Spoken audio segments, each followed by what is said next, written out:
तो हमारे स्रोतों में आज अमेरिका की व्यापार नीति पर एक बड़ी हलचल दिख रही है। डोनाल्ड ट्रंप की वैश्विक टैरिफ रणनीति वो फिर से चर्चा में है, खासकर 9 जुलाई 2025 की जो डेडलाइन है उसको लेकर। लगता है चीजें तेजी से बदल रही हैं। चलिए जरा इसे समझते हैं। हाँ, ये समय सीमा ये काफी महत्वपूर्ण है।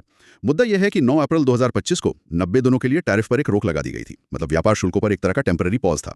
अब ये रोक 9 जुलाई को खत्म हो रही है। और स्रोत साफ इशारा कर रहे हैं कि राष्ट्रपति ट्रंप का इस रोक को आगे बढ़ाने का कोई इरादा नहीं है।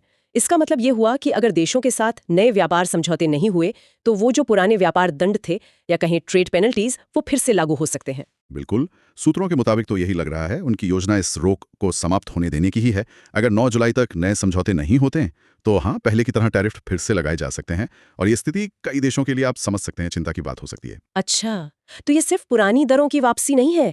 मैंने स्रोतों में ये भी पढ़ा कि जल्द ही देशों को इस बारे में खत भेजे जाएंगे। और दिलचस्प बात यह है कि टैरिफ की दरें वो सबके लिए एक जैसी नहीं होंगी। कहीं 10% से लेकर 50% तक की रेंज बताई जा रही है। हाँ, ये एक बहुत अहम पॉइंट है। दरें इस आधार पर तय होंगी कि भाई अतीत में उन देशों का अमेरिका के साथ व्यापारिक रिश्ता या बर्ताव कैसा रहा है। ये जानना भी जरूरी है कि ये जो 90 दिन की रोक थी, इस दौरान ज्यादातर देशों के लिए टैरिफ घटाकर 10% की एक आप कह सकते हैं बेस लाइन पर लाया गया था। मतलब रोक के दौरान लागू एक मिनिमम रेट। चीन को छोड़कर शायद। हाँ, चीन इसका अपवाद था। चीन पर तो पहले से ही ऊंचे टैरिफ थे। वो इस 10% बेस लाइन में नहीं थे। तो ये 10% वाली जो बेस लाइन थी ये एक तरह की रियायत थी जो अब खत्म हो सकती है और उसकी जगह अलग अलग शायद काफी ऊंची दरें आ सकती हैं। ये तो देशों पर बातचीत के लिए दबाव बनाने का तरीका लगता है। निश्चित रूप से टैरिफ को अक्सर बातचीत में एक क्या कहते हैं एक लीवरेज की तरह इस्तेमाल किया जाता है। और दरों का अलग अलग होना है ये शायद उन देशों को पुरस्कृत या दंडित करने का एक तरीका हो सकता है उनके पिछले रिकॉर्ड के आधार पर। यहाँ एक और बात है जो मेरा ध्यान खींच रही थी। इस 90 दिन की रोक का एक बड़ा महत्वाकांक्षी लक्ष्य रखा गया था, 90 दिनों में 90 व्यापार समझौते करने का। लेकिन सूत्रों के अनुसार अब तक क्या नतीजा रहा है उसका? हाँ, वो लक्ष्य तो देखिए उम्मीद से काफी कम रहा है नतीजा।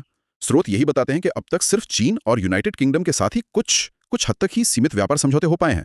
वो 90 समझौतों वाला लक्ष्य तो बहुत दूर की बात लगती है। सिर्फ 2 और वो भी सीमित। ये तो लक्ष्य और हकीकत के बीच एक बहुत बड़ा गैप है। क्या स्रोत इस पर कुछ बताते हैं कि ऐसा क्यों हुआ? क्या ये डेडलाइन ही मतलब प्रैक्टिकल नहीं थी या बातचीत में कोई और दिक्कतें थी? स्रोत सीधे तौर पर कारण नहीं बताते, लेकिन देखिए अंदाजा तो यही लगाया जा सकता है कि इतने कम समय में इतने सारे जटिल अंतर्राष्ट्रीय व्यापार समझौते करना वो बेहद मुश्किल काम होता है। हर देश के अपने हित होते हैं, अपनी शर्तें होती हैं और उन सब पर आम सहमति बनाना इसमें समय लगता है।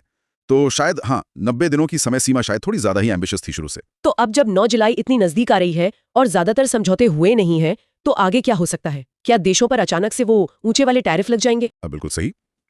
अगर स्रोत सही हैं और जैसा कि लग रहा है कि रोक नहीं बढ़ेगी, तो हाँ, ऐसा हो सकता है। जिन देशों के साथ समझौते नहीं हुए हैं उन पर 9 जुलाई के बाद, जैसा आपने कहा, 10% से 50% के बीच नए टैरिफ लगाए जा सकते हैं। ये उनके पिछले रिकॉर्ड पर आधारित होंगे।